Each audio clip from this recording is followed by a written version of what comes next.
एक गांव में नंदू अपनी पत्नी हेमा के साथ रहता था। उनकी शादी को 8 साल हो चुके थे, लेकिन अभी तक उन्हें कोई भी संतान नहीं हुई थी।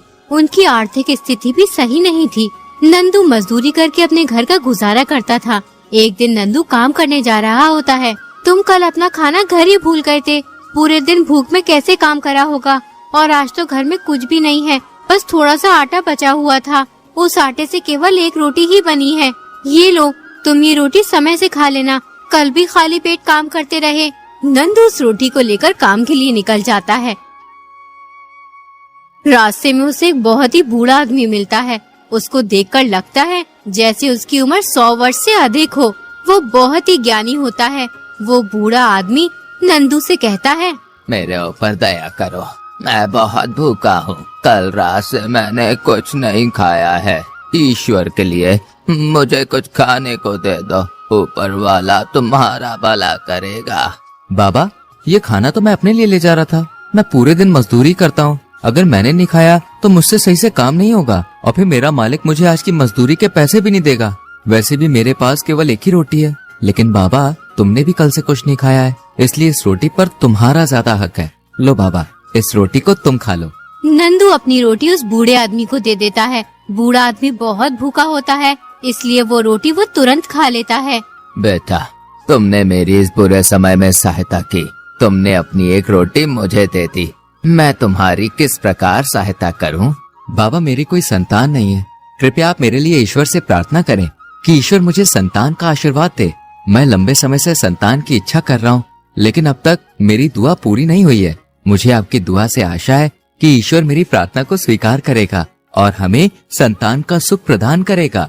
मैं अभी तुम्हारे लिए ईश्वर से प्रार्थना करता हूँ। ईश्वर तुम्हारी मनोकामना को पूरा करे और आपको संतान का सुख प्रदान करे। कुछ ही दिनों में नंदू की पत्नी के यहाँ 2 जुड़वा बच्चे होते हैं। बच्चों के जन्म के बाद नंदू की पत्नी बहुत बीमार रहने लगती है। एक दिन वो नंदू से कहती है, नंदू, मेरी सेहत अब ठीक नहीं हो पाएगी। डॉक्टर भी कह चुके हैं कि अब मेरी हालत में कोई सुधार की उम्मीद नहीं है। मुझे लगता है कि मेरा समय आ गया है। मेरी आखिरी ख्वाहिश यही है कि तुम इन बच्चों का अच्छे से ध्यान रखना। इन्हें कभी भी अपने प्यार और देखभाल से वंचित मत करना। अब ये पूरी तरह से तुम्हारी जिम्मेदारी है। हेमा, तुमने इतना सब कुछ सहा है और अब हमें छोड़कर जा रही हो।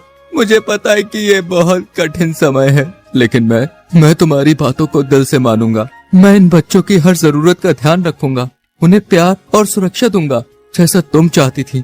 इनकी हर खुशी और दुख में मैं हमेशा उनके साथ रहूंगा। मुझे विश्वास है कि तुम अपनी जिम्मेदारी निभाओगे। हेमा, तुमने अपनी पूरी जिंदगी इनकी प्यार और अच्छे से देखभाल की है।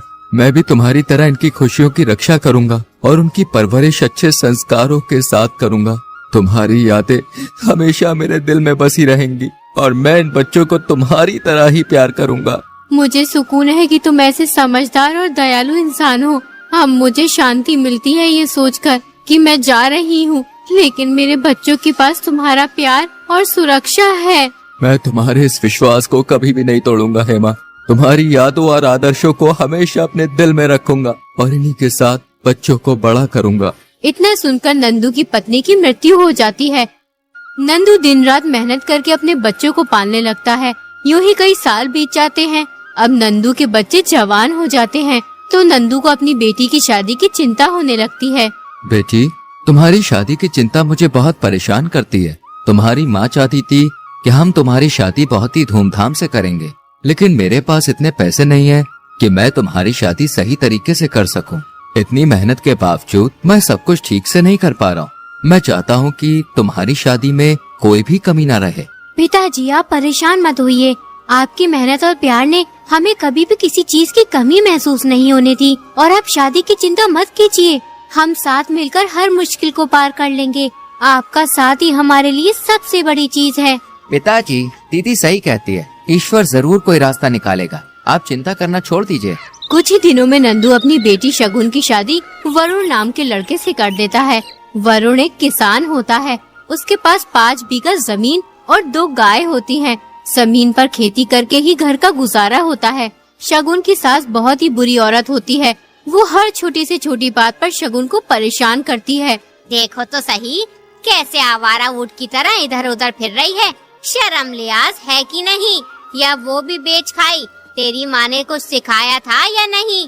क्या हुआ अम्मा जी, मुझसे कोई गलती हो गई है क्या? अरे तेरे से गलती कब नहीं होती। क्या हाल बना रखा है घर का, अभी तक झाड़ू भी नहीं लगी है। खाना तो पता नहीं कब बनाएगी। लोगों को भूखा मारने की सोचा है। समय से कोई काम नहीं करती है, बस लौंडी बनी फिरती है। अम्मा जी घर में बहुत सारे काम हैं, इतने सारे काम एक साथ करना बहुत मुश्किल है। खाना बनाना और झाड़ू पोछा करने को तू बहुत सारा काम कहती है। अरे जब तू नहीं थी तो मैं सारे काम समय से पहले ही कर दिया करती थी, लेकिन एक तू है, कोई भी काम ढंग से नहीं करती है। अगर मुझे पता होता कि तू इतनी बड़ी कामचोर है तो मैं अपनी बेटी की शादी तेरे साथ कभी नहीं करती। इतने में ही वरुण आ जाता है। क्या हुआ माँ, इतना शोर क्यों मचा रखा है? अरे मैं क्या बताऊं। अरे अपनी लाडली बीवी से पूछो क्यों इतना शोर मचा के रखा है। सारा दिन कुछ काम नहीं करती है, घर मुंह फाड़े पड़ा है, लेकिन इसे किसी काम से कोई मतलब नहीं है। जो करूँगी मैं ही करूँगी। शगुन, मैं क्या सुन रहा हूँ? तुम घर का एक काम भी नहीं करती हो, सारा काम माँ करती है। ये बात तो मैं जानती हूँ और ईश्वर जानता है कि मैं कुछ काम करती हूँ या नहीं। सारा दिन काम करते हुए निकल जाता है, 1 मिनट आराम करने का भी समय नहीं मिलता। एक काम खत्म होता है तो अम्मा जी दूसरा काम बता देती हैं।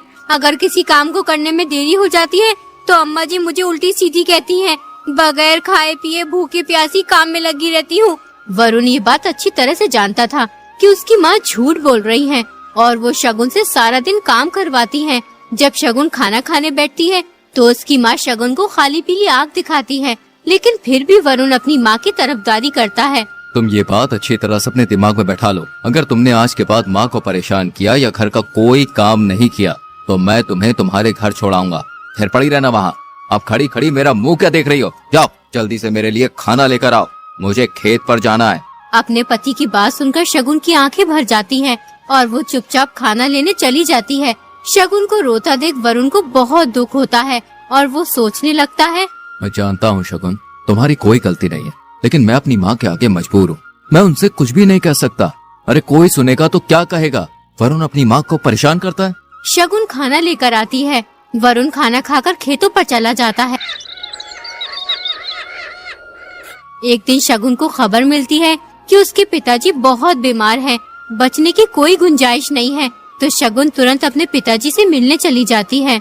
मेरी बच्ची, मेरा शरीर अब और मेरा साथ नहीं देगा। तुम दोनों के लिए मैं परेशान हूँ। तुम्हारा भाई अभी कुछ नहीं करता। तुम अपने भाई की देखभाल। मैं अपने भाई का पूरा ख्याल रखूंगी, उसे कभी अकेला नहीं छोड़ूंगी। लेकिन पिताजी, हम तुम्हारे बिना कैसे रहेंगे? तुमने हमें कितनी मुसीबतों से पाल पोस कर बड़ा किया है और अभी यूँ अकेला छोड़कर जा रहे हो। बेटा, ये जीवन का हिस्सा है। हम सबको एक ना एक दिन जाना होता है। मेरी सबसे बड़ी ख्वाहिश है कि तुम और तुम्हारा भाई सुखी हो। मुसीबत में तुम दोनों एक दूसरे का सहारा बनना। पिताजी, हम आपकी कमी को कभी पूरा नहीं कर सकते, लेकिन हम वादा करते हैं आपकी दी हुई सीखों को कभी नहीं भूलेंगे और हर मुश्किल वक्त में एक दूसरे का साथ देंगे। आपकी उपस्थिति हमेशा हमारे दिलों में रहेगी। मेरे बच्चों, मैं तुम दोनों के साथ रहूंगा, तुम्हारी यादों में, तुम्हारे दिल में। नंदू की मृत्यु हो जाती है, उसका बेटा अनाथ हो जाता है। इनके बाद शगुन अपने ससुराल चली जाती है, लेकिन वो हर वक्त अपने भाई सोहन की चिंता करती रहती है। वो सोचती है, सोहन घर में अकेला कैसे रहेगा? पता नहीं वो अकेला अपना ख्याल रख पाएगा भी या नहीं। कैसे खाना बनाता होगा, समय से खाता होगा कि नहीं? उसे मेरे बिना सब कुछ संभालना बहुत मुश्किल होगा। क्या मैं वापस जाकर उसकी मदद करूं? लेकिन फिर भी उसे अकेला छोड़ना तो पड़ेगा ही। एक काम करती हूँ, एक बार घर वालों से बात करके सोहन को यहीं बुला लेती हूँ। जब तक उसकी शादी नहीं हो जाती तब तक वो हमारे साथ इसी घर में रह लेगा। अगले ही दिन शगुन घर वालों से कहती है, मैं सोच रही थी कि अपने भाई सोहन को यहीं बुला लेती हूँ, वो अकेला कैसे रहेगा?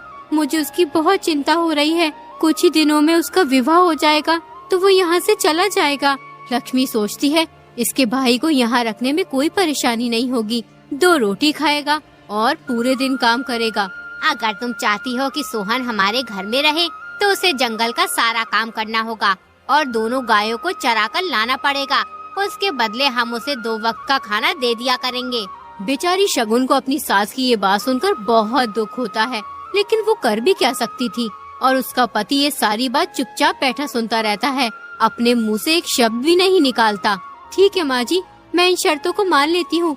मेरे भाई को कोई भी कठिनाई ना हो, यही मेरी इच्छा है। अगले ही दिन शगुन अपने भाई के पास जाती है और अपने भाई को सारी बात बताती है। उसका भाई सोहन वहाँ रहने के लिए राजी हो जाता है।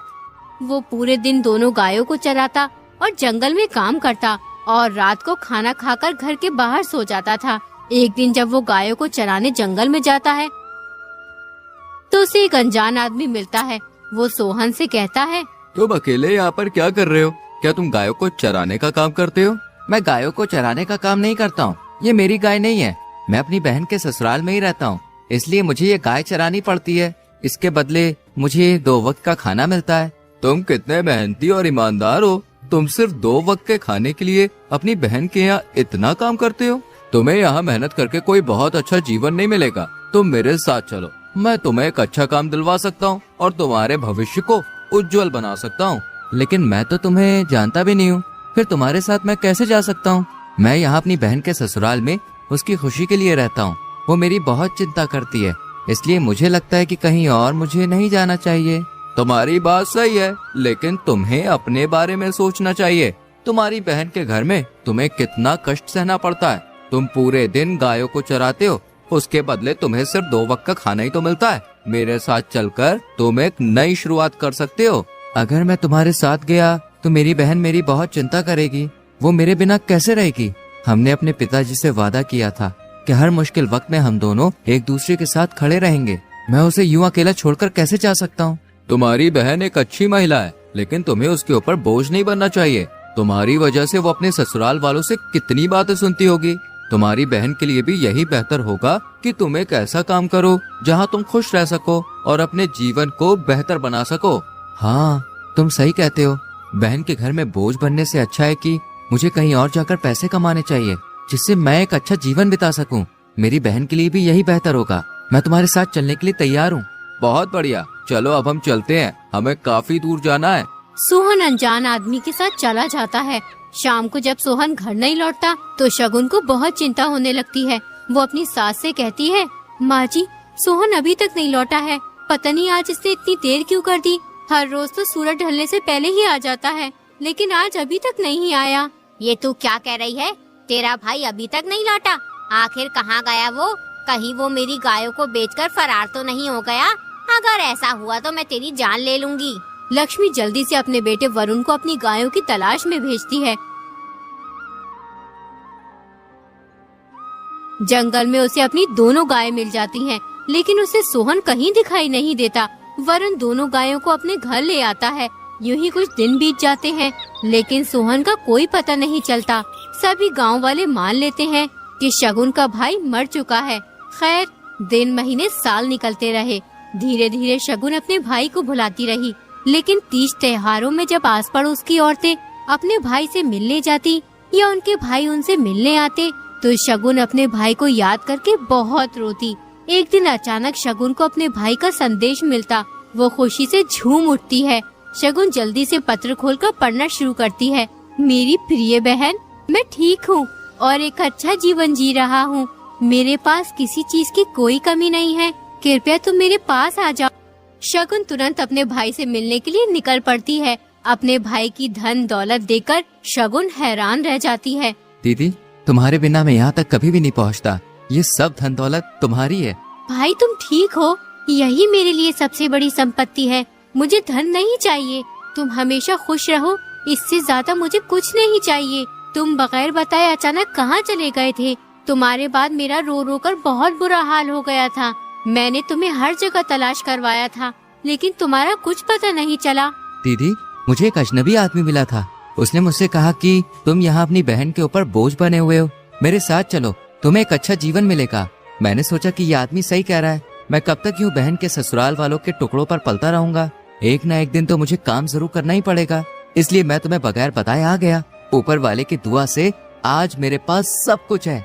मेरे भाई, तूने सही किया जो तू वहाँ से चला गया, वरना आज भी तू मेरे ससुराल वालों की गुलामी ही कर रहा होता। तुझे देखकर आज मैं बहुत खुश हूँ। भाई तू अब शादी कर ले, तेरा घर बस जाएगा, फिर मुझे तेरी किसी बात की चिंता नहीं रहेगी। दीदी अब तुम मेरी चिंता करना छोड़ दो, मुझे अब कोई परेशानी नहीं है क्योंकि मैंने शादी कर ली है। तुम्हारी भाभी का नाम सोनम है, आओ मैं तुम्हें उससे मिलवाता हूँ। सोहन अपनी बहन को अपनी पत्नी सोनम से मिलवाता है। सोहन की पत्नी को देखकर शगुन बहुत खुश होती है। उसके बाद सोहन अपनी बहन को बहुत सारा धन देकर विदा कर देता